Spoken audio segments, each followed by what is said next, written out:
What is the most creepy, unnerving experience that's ever happened to you? Serious. My dad once kicked a play ball high up in the air and it never came down. We were in a parking lot of a high school and he said, "Hey boys, watch this," and drop-kicked a ball up in the air. It sailed straight up, and up, and up, getting smaller and smaller, and it literally never came down. It disappeared. We never played with it again. What an epic dad joke if he filled it with helium before he kicked it into orbit. As a dad, thanks for the idea. How much you wanna make a bet I can kick a ball over them mountains? Yeah, coach would have put me in fourth quarter. We would have been state champions. No doubt in my mind. We would have won state. I could have gone pro. Waking up in the middle of the night to tornado sirens. Then having the power go out before you can turn on the TV or computer to check the weather and see where it is. It was around 5 a.m. and a tornado had ripped through my town and did tons of damage. Luckily nobody died. This happened to me with an earthquake. I woke up one morning and it felt like everything was shaking. We're in a part of the USA that literally never gets earthquakes. A minute later, my then GF is calling me. "Are you okay? You guys got an earthquake." Quote, "It wasn't a bad one, but we definitely felt it." Similar, but I was in a state known for earthquakes. I was visiting cousins in Cali. Around 94 I think. I remember it made news cause it was decent size. We were asleep in the den, on a pull-out bed. They had a sliding door that just started rattling, and the whole house was vibrating. It scared the shit out us. I remember yelling out, "Someone is breaking in." My cousin very calmly, still half asleep, says, "Man, it's just an earthquake. Just go back to sleep." I did not go back sleep. I lay there freaked out till morning. Long story short, we were driving a 25-year-old old car down a mountain road in a thunderstorm when we passed ourselves going in the opposite direction. The chances of someone having that exact model car with the same mismatched door are as close to zero as you can get. We couldn't immediately turn around because it was a winding mountain road in horrible weather conditions, but we did so as quickly as possible, then sped back up the mountain looking for the other car. We never found it, so I can only assume it was actually us from another timeline. I'll elaborate if you're curious. I'll bite. What's your theory? It was someone driving with a big mirror strapped to their car. When I was around 6, one of my friend's brother died, and when we visited the wake, I smelled something odd when I went closer to his coffin. It was like the smell of a dead person. Probably 2 weeks after, that friend and some of our other friends played in my house, and all of a sudden I smelled that same smell. Then she, the friend, said, "I can smell my brother's coffin." I got shocked. Next thing I know, she and her other sister went to the corner of my house for like 2 minutes because ACC to them. Their brother was there. They talked in the corner like he was really there. 19 years later, I still get creeped out when I pass by that corner in the house. Could you tell me more about their brother was there part? Was it because of the smell, or did they actually see him? I believe they really saw him, cause they both went to the corner and talked to "Hi Monsieur, I remember me and my other playmates were looking at what they're doing, but in my mind I was like, I'm not seeing him, but I really smelled the same smell on his coffin." And now I remember, after they left that corner, they both went back to us and the eldest sister was crying cause of what their brother told the monsieur, but I no longer bothered to ask what it was. I've had an experiences similar to this. My friend died when we were 20. When I went to the funeral home to see him, there was a very strong smell. Not the smell of death, but a particular candle they used in the funeral home. For the following months the smell would come to me in the strangest places. In the car park, at the local shops, in my bedroom, random places in my hometown. My mom had a medium come to my house, and the medium said my friend is always in the room with me and out in the shed. This is where we hung out and played music. Anyway, this medium apparently helped my friend pass over to the other side and I never experienced the smell again. Went to the same funeral home when my uncle died years later and they still use the same candles, air freshener, whatever it is. I was hanging out with some rather new acquaintances, friends of friends. One of them, I'll call him Bob, was being kinda pushy about wanting to have sex, which I thought was odd because I'd literally just met him. But whatever. It was a rowdy group. We were in an apartment I shared with 3 roommates. One thing and another, and all the roommates and other people had gone somewhere. And it was just me and Bob left. I don't quite remember the context. I think I said something about my feet being sore. Bob picked me up like off the ground, over his shoulder, while I was telling him not to. Really freaked me out. I yelled very loud. No one was in my apartment, but it was a dense complex and I'm sure the neighbors probably heard. No one came, but I think the loudness startled him and he put me down and left.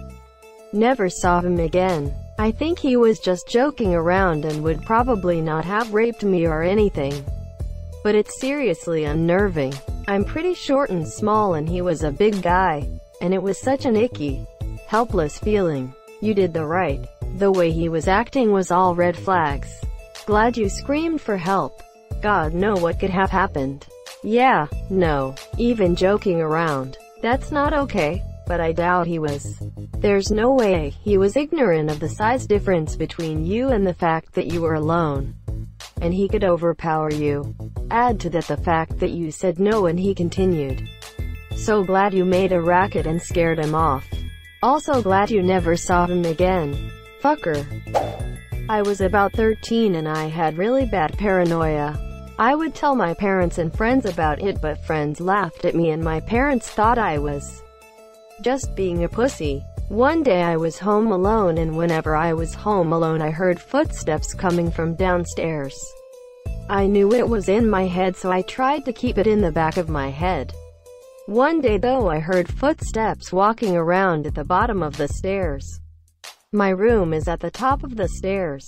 So I knew that this time the footsteps were closer and there was only a flight of stairs between me and these footsteps. I slowly walk over to my window and open it just in case I have to jump out or something. I couldn't even lock the door because my parents kept my bedroom door key. It was at this point where all I heard was footsteps slowly making their way up the stairs and I started to shit myself. I'm standing on the outside window ledge ready to jump and then I see my door handle start to turn. I no-ped out of there so fast. Fell from the second-story window and sprained my ankle but still kept on running and then jumped over a fence. I call my dad and he says he will be home in half an hour. So I wait behind the fence until he comes home and scope the house out. Few years later and seeing a therapist only to realize I have mild symptoms of schizophrenia. Loads of similar stuff has happened and now I finally have an understanding of why it's happening. But before I was diagnosed you best believed I was freaked out. That sounds so scary. I know nothing about schizophrenia. But I'm glad you've been getting help and I hope you're doing better. My mom has been into heroin most of my life. And when I was 6 I was put into state custody. In my state there is a soft restraining order put onto parents when their children are taken from the masseur. She used to wait outside my school and when I would walk home she would follow me and try to talk to me from across the street through the neighborhood. I was always scared to talk to her because I thought she would get into trouble if I acknowledged her. She wanted me to get in her car and run to a different state with her. This went on for weeks. I was always scared and didn't know what to do. Still scarred to this day 20 years later. That's rough. Sorry. Do you still have contact with your birth mother though? Yeah, we still talk a few times a year, but she's always put the heroin first. Wife and I were eating at a restaurant when 2 men came in and just sat by the entrance. One was wearing what looked like construction-type clothes, and the other was dressed very dapper. We got up to leave, and as soon as we walked by, the nicely dressed man followed right behind and then just stood outside of the entrance to the restaurant. We got in my car and drove to the grocery store that was in the same parking lot. When we got out, that man was standing right in front of the entrance of the grocery store and talking on the phone. At this point, we were aware that something was up, so I told my wife to stay in the store while I grabbed the car. She said no, as she didn't want to be alone. So when we walked out, we locked arms. The guy was gone, but when we approached my car, both the dapper man and the construction man had pulled their car a row behind mine, and both were standing halfway out with the doors open and car running, staring at us.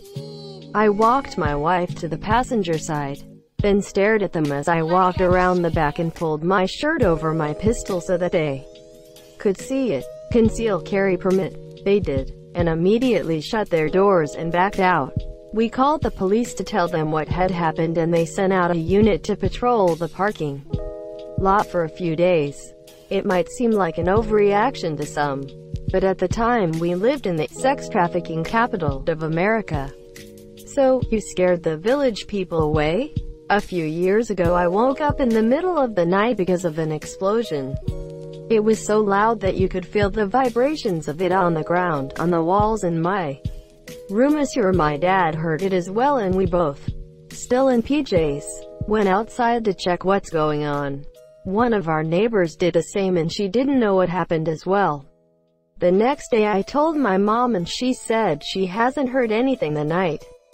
We have a neighborhood group chat, and absolutely no one else had heard the explosion, and there were also no news about something like that. To this day, my dad, our neighbor, and me are the only one who heard it, and we still don't know what it was. When I was about 14, I was walking on the sidewalk when I passed an old man dressed in what looked like monk robes, although they did seem to belong to any religion that I knew, e.g. Buddhist, Taoist monks. As I passed him, he suddenly tapped me and said, "Tell you the future?" I instinctively dismissed him and said, "No thanks," but right as I took a step to walk off, he grabbed my forearm really hard and yanked me back and started getting agitated, shouting, "Big disaster coming for you." I'm not shaken by it anymore, and in all likelihood it may have been a crazy person, but I still recall the incident from time to time and get confused all over again. Better watch out for you, big disaster. I'm pretty much a hermit. I'm not coming for anyone, lol. Should be more worried about you, big disappointment then. Thank you so much for watching and have a good day.